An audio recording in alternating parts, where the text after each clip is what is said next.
lights for this side.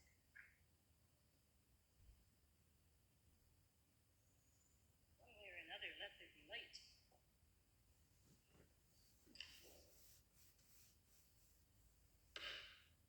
Is that better? Oh, some lights, more lights came on.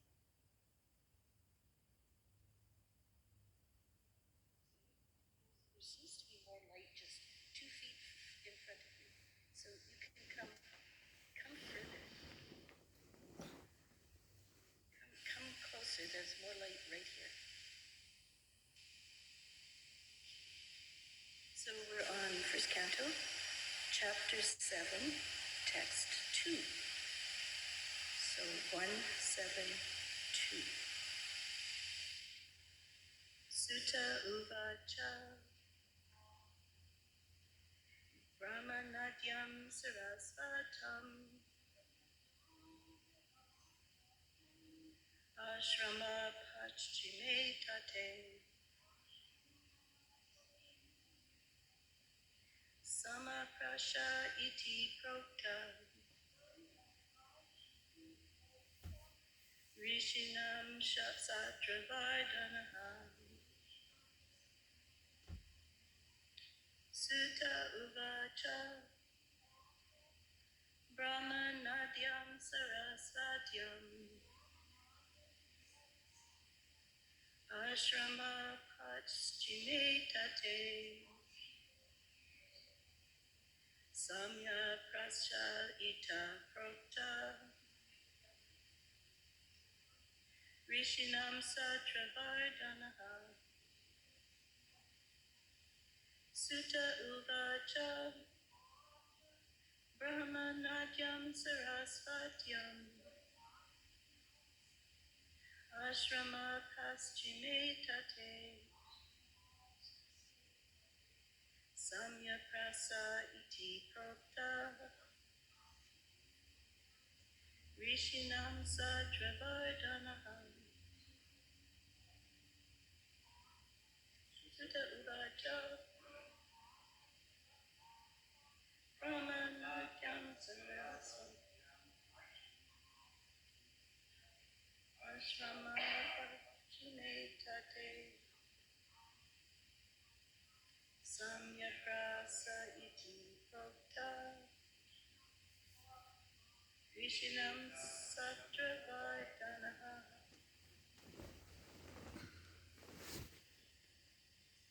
Word for word. Sutaha. Repeat after. Shri Sutta. Uvacha. Said. Brahmanadyam. On the banks of the river, intimately related with the Vedas, Brahmanas, saints, and the Lord. Sarasvatyam. Sarasvati. Ashrama. Cottage for meditation. Paschime. On the west. Tate. Bank. Shamya Prasaha. The place named Samya Prasa. Samya Pras. Iti. Thus, Proktaha. Said to be. Rishinam. Of the sages. Satra Vardhanaha. That which enlivens activities. Translation by Srila Prabhupada. Sri Sutta said, on the western bank of the river Sarasvati, which is intimately related with the Vedas, there is a cottage for meditation at Shamyapras, which enlivens the transcendental activities of the sages. Repeat after me. Sri Sutta said, on the western bank of the river Sarasvati,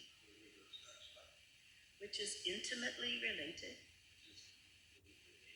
with the Vedas, there is a cottage for meditation at Shamyapras, which enlivens the transcendental activities of the sages.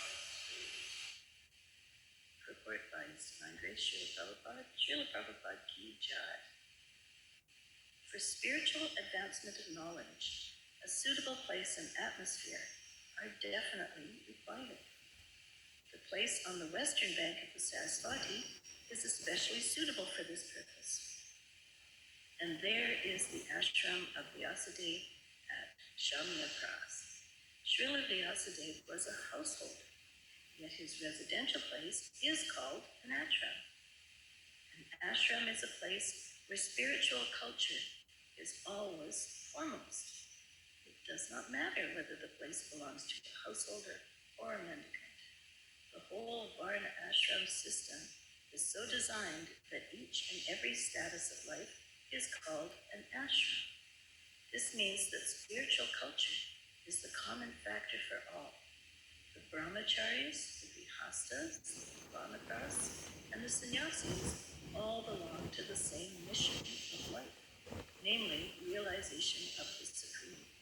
Therefore, none of them are less important as far as spiritual culture is concerned.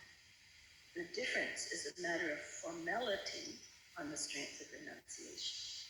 The sannyasis are held in high esteem on the strength of practical renunciation.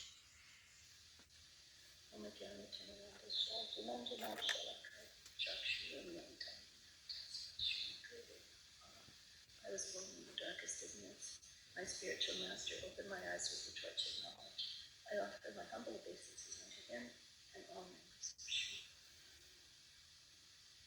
So, verse again, Sri Sutta said, on the western bank of the river Sarasvati, which is intimately related with the Vedas, there is a cottage for meditation at Shamyapras, which enlivens the transcendental activities of the sages. And here Srila Prabhupada is telling us that a suitable place and atmosphere are required. They're a good idea and they're also a requirement. So for spiritual advancement, is this better? It's okay online when I do that? Yeah, it makes no difference. You could hear it either way. That's actually much better. Thank you. Yes. So we are told that a suitable place and atmosphere are required, and the name of this cottage is related to a Vedic sacrifice. What do you think is suitable? What would make a suitable place and atmosphere for spiritual advancement spiritual advancement of knowledge? What would make a place suitable? Srila Prabhupada has told us here that it's a requirement that there's a suitable place and a suitable atmosphere. So in order to find that, we would have to know what is suitable. So what are some ideas about what would make it suitable?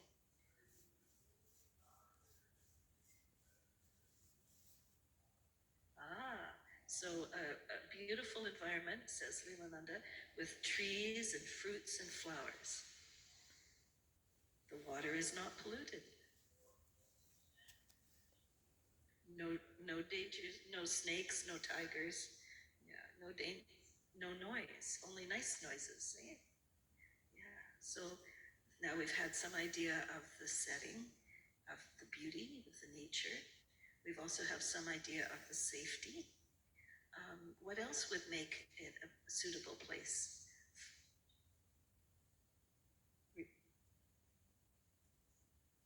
A tirtha, a place of pilgrimage, so that when you look around, you're reminded all the time. Yes. What else might make it a suitable place? Secluded, some secludedness, which would help with the idea of it's quiet, right? Not the noise of traffic, not. Yes, nobody comes by accident. They must mean to come. They must know where they're going if they end up there. So somewhat secluded. What else about that would make it a spiritual?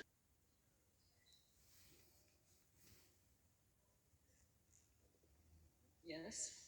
our intention is the main goal, and his intention was focused on sitting under that tree and conceiving Srimad Bhagavatam in his mind. So that is the most amazing. So a place where you can focus would be a suitable place. Yes. Yes, very nice.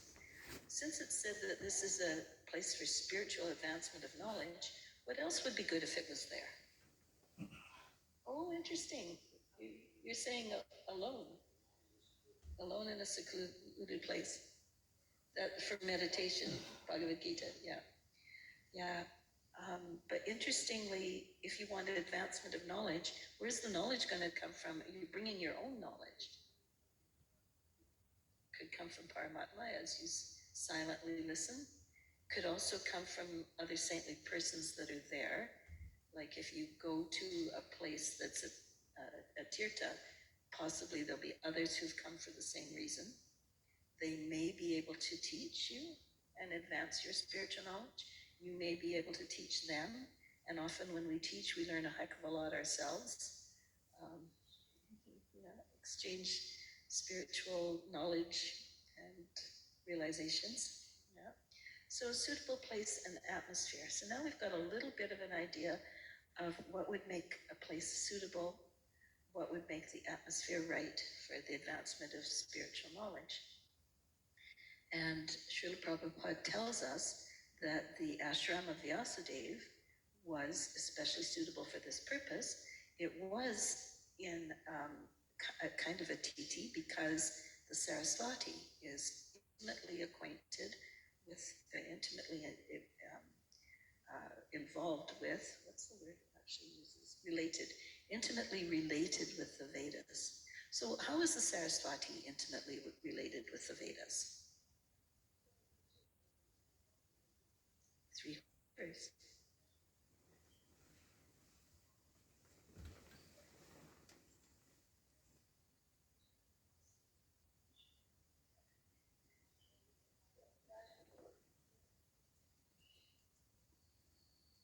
Hare Krishna.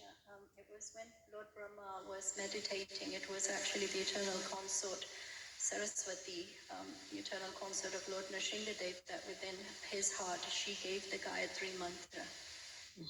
That's what I heard in the classes for creation and Goloka chart. So Saraswati as the goddess, we've got the river and we have a goddess. So Saraswati the river and Saraswati the goddess. Nectar. Yeah, and she is also the goddess of learning, right?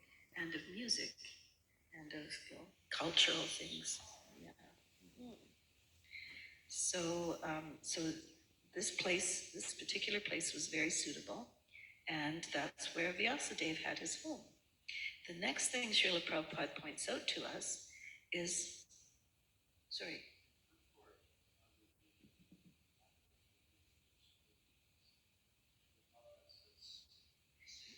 Where's the mic?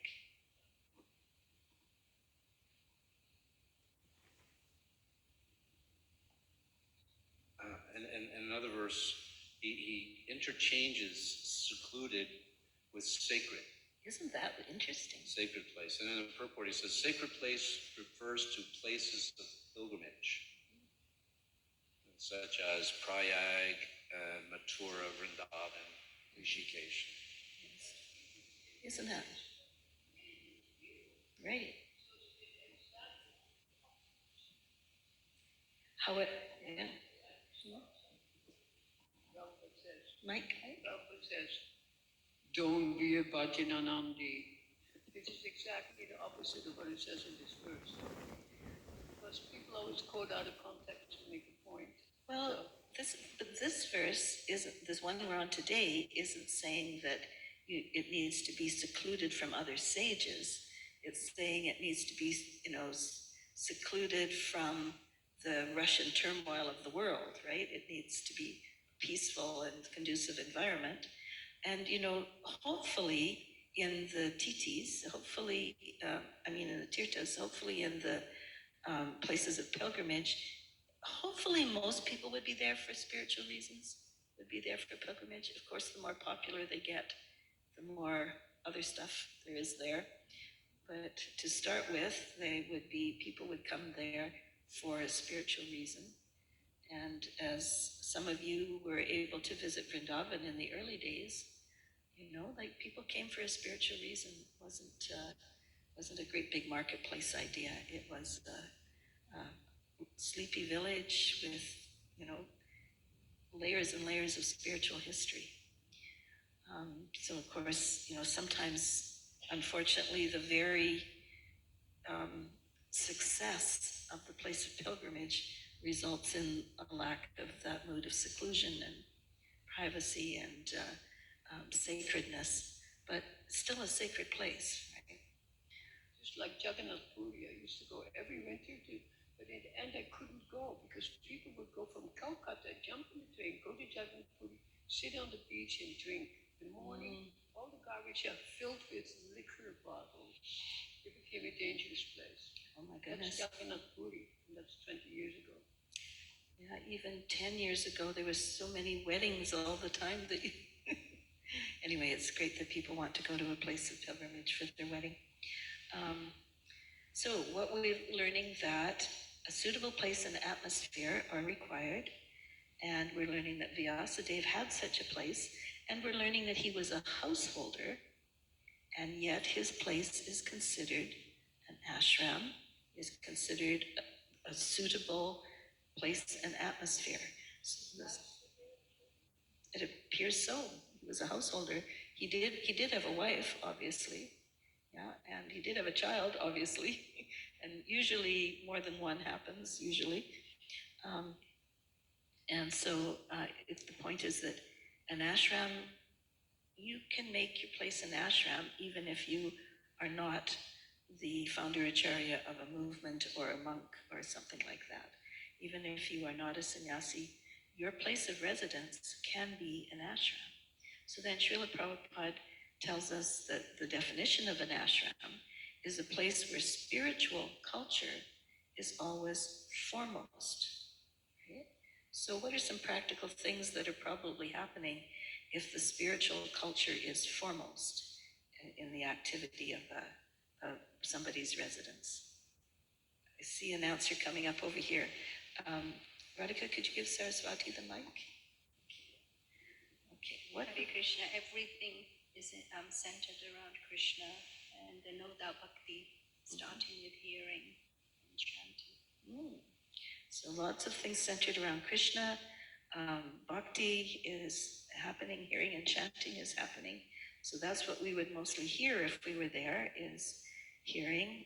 We would hear somebody expounding on the topics of spiritual life, or reading from a sacred text, or chanting in kirtan.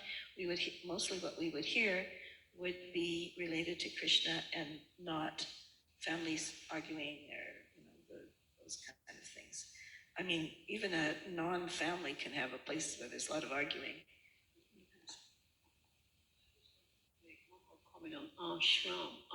Negates shram. Shram means to be tired and withered, but ashram means where you become enlightened. Yes, become That's enlightened. Shram is. That's very interesting because of the final word in the verse, Sata Vardanaha, Satra Vardanaha, which we're told that which enlivens activities. Yeah. And ashram, we were all taught in the early days, means shelter.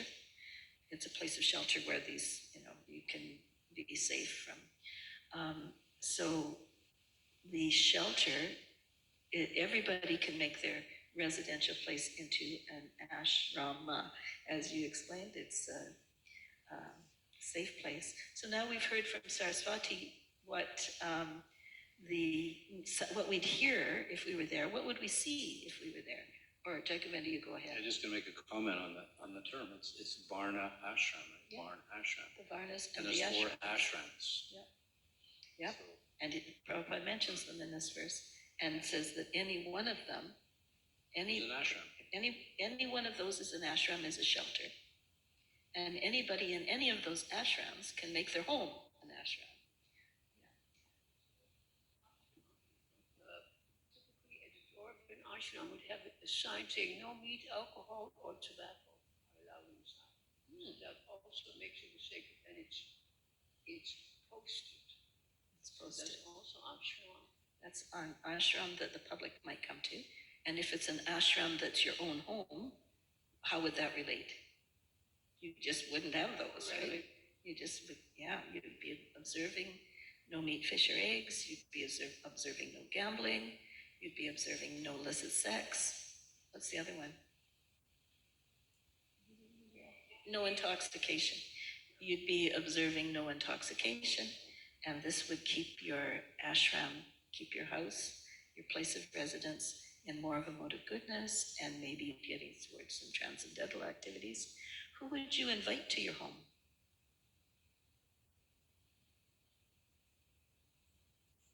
Vaishnavas, sannyasis, sadhus. Yeah. Okay. It's not just who you would invite, who may come. Yes, you can Who invite, is attracted and who to will come. that atmosphere. That's another thing. Yeah. When they know it's a pure atmosphere, person wants to drink all night, it's not going to come sit with you. Right. So You're boring. Set the standard. Yes, sets the standard. Yeah. And a person who, if you treat those saints and sadhus nicely, and you treat the fellow seekers nicely, they'll want to come back. And if you don't, well, then it'll be very difficult to get one of them to accept your invitation. So to be a welcoming, hospitable place for others on a spiritual path, especially those who can teach. Okay. Srila Prabhupada also, he mentioned a couple times that people should not work too hard like cats and dogs, or cows and asses, and should not work too hard to maintain their life. They should hopefully be able to live on what they can make in about 6 hours a day, and use the evening hours to invite the neighbors to come and have kirtan together. And that regularly doing that was something that would help make our homes an ashram.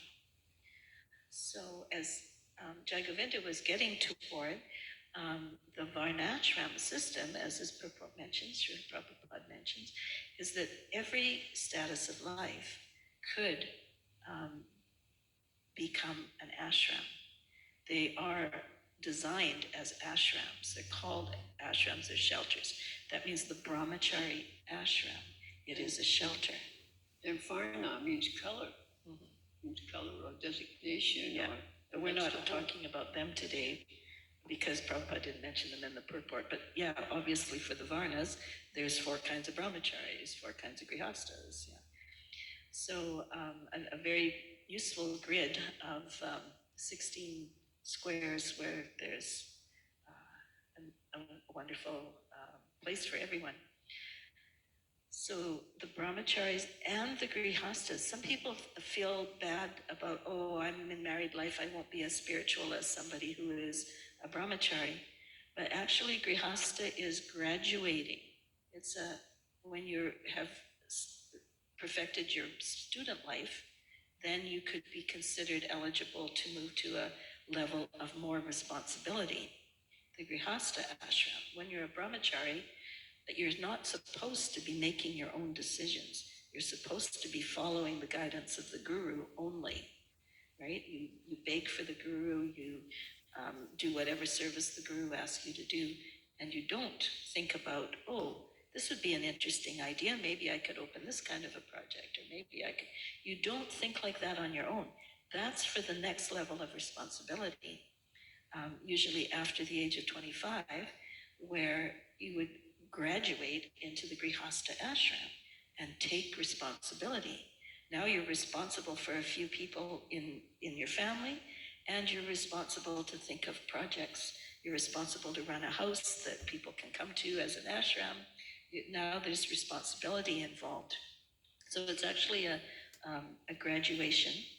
And then the Vanaprast ashram is the Grihasta ashram with even less material activities in it. So you still may have the support of a spouse, and yet all the activities are very spiritual. And now you might be allowed to travel. Before you were looking after so much in the residence, that maybe you couldn't get away very often, but with the Vanaprast time, you would be able to travel. And then the sannyasis, which of course are given a lot of respect because of the level of renunciation that we can practically see that they have, with a different city every 3 days, or a different tree in the old days, and no bank account, and relying entirely for the gifts from others for their ability to even eat and sleep. And so that is a very practical renunciation. But Srila Prabhupada mentions that the other 3 ashrams are not less important as far as spiritual culture is concerned. And he says the difference is a matter of formality on the strength of renunciation. So we know formally the sannyasis have taken a vow for that level of renunciation. But that's a formality. The grihastas and the brahmacharis and the vanapras can also be exhibiting a good amount of renunciation. It's not the only sannyasis. Sannyasis make a formal vow, but all the other ashrams also are a shelter where we can actually begin to, Look at we're Narada protected. Muni, Like Narada Muni, the Yeah. little orphan. little orphan, yeah, a shelter, yeah. So let's just check in again on the verse. Sri Sutta said, on the western bank of the river Sarasvati, which is intimately related with the Vedas, there is a cottage for meditation at Shamya Pras, which enlivens the transcendental activities of the sages. How's our time? I was asking one day question right now. There's a few people asking me if there's a special program tonight for Christmas Eve. They want to come, but I don't know if there's a program for Christmas Eve. Well, there's the usual Gora Arti, Yeah, but that's not Yeah, that's- nothing for yeah. Christmas.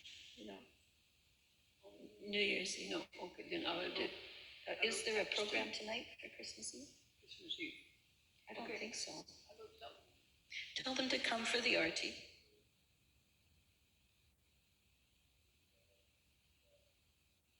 I think it's yeah, they can come for the Arti. It's beautiful.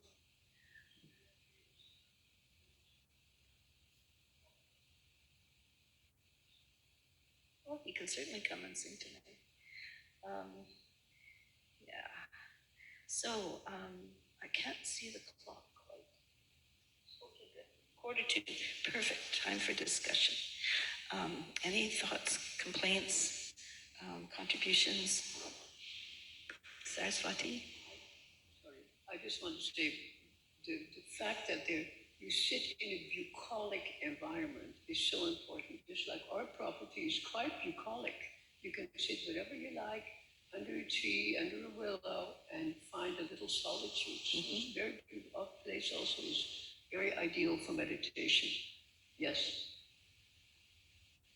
Hare Krishna. I was just going to say, yesterday I was reading in the Chaitanya Charitamrita, where Lord Chaitanya Mahaprabhu, he was visiting the temple of Kumar Dev, and there a Brahmin, a householder Brahmin, he wanted to accompany Mahaprabhu on his tour, but Chaitanya Mahaprabhu sent him back and said, no, you stay at home, but do your sadhana bhakti, bhajana kriya at home.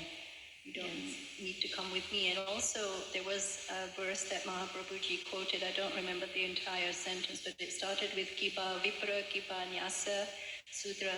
In other words, whether one is a Brahman, sannyasi, or whichever ashram, if they know the science of Krishna consciousness, then they can become a guru.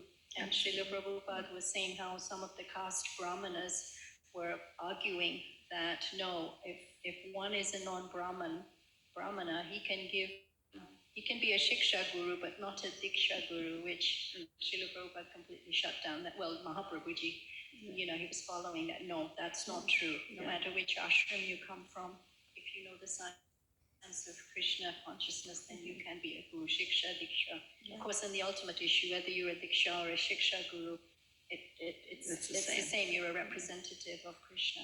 Yeah. Hare Krishna. Or even if you're outside the Varnashram system, technically or formally, like Haridas Thakur, like if you know it, you know it. You can teach it.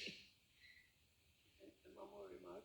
And generally, when it's talked about the line of guru, it's always 99% mentions Shiksha Guru, not Diksha Guru. So Diksha is, because it says Shiksha Guru generally becomes Diksha. So, but it starts and almost ends with Shiksha. Very, very important. Govinda, any thoughts? I'd like to comment on what Radhika said a few minutes ago about the bucolic nature of our property, and the importance for mental health of doing things like there are people that hug trees for their mental health. It's very helpful to interrelate with a being that is so tolerant, that just stands there, and to have some pick up some of the vibrations from such a being that is being tolerant is a good thing. And I'm going to share this when Nitai Ramprabhu took up the service of being temple president here. Bhakti Marg Swami had one piece of advice for him. One piece of advice. Cut any trees. Well, I think that was not. I think that's sort of we don't cut trees unnecessarily, but his advice was every day take a forest bath. Every day Forest bath. take a forest bath. Go for a walk in the forest. Yeah, let all the cares of just go Did away. you follow that advice, and that's why his health is optimal? Not yet. There's a lot of immediate emergencies, but in the second year it's getting better. Leelananda Prabhu, grab the mic, please. You're limiting me. So there's something very scientific and of interest to the Archaeological Society. The word Saraswati, River Saraswati being mentioned there gives us some chronology, because they know for like 2,000 years She's been dry, yeah. Or underground. Yeah. So when it was still flowing, and they were doubting that it really existed. Oh, it's again mythology, fable. But then with NASA, with their advanced LiDAR, ground penetrating radar. Yeah. So they could determine, oh yes, this is an old dried bed of a river. So it gives us a time frame about at least 2,500 years ago. This was taking place. Very, very beautiful point. This is why also we should not negate science, but we should use it to our advantage and find out what is what by, a logic, and not just intuition, but also by logic, measurements, mathematics. Yeah. Beautiful. And also, we shouldn't believe any discussion that something is just a myth because of what is known so far. Exactly. There's more to be known. There could well be complete archaeological proof of any of these things. They just haven't seen it yet.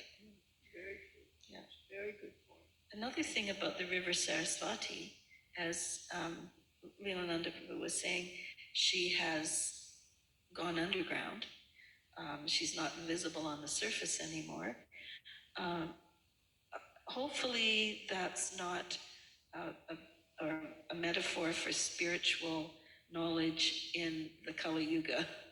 Hopefully that's not that knowledge has also gone underground, and it's difficult for us to find it. It was difficult, but Srila Prabhupada made it easy. So, but yeah, the knowledge is also to some extent vanishing.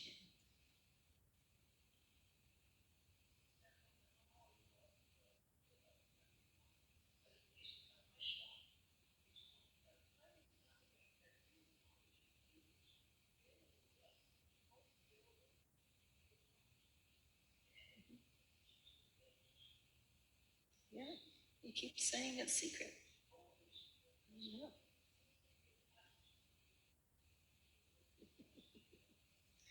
Yeah, he says it cannot be explained to certain types of people. And that's not that you can't say the words to them, it's that it can't be explained. They can't get it.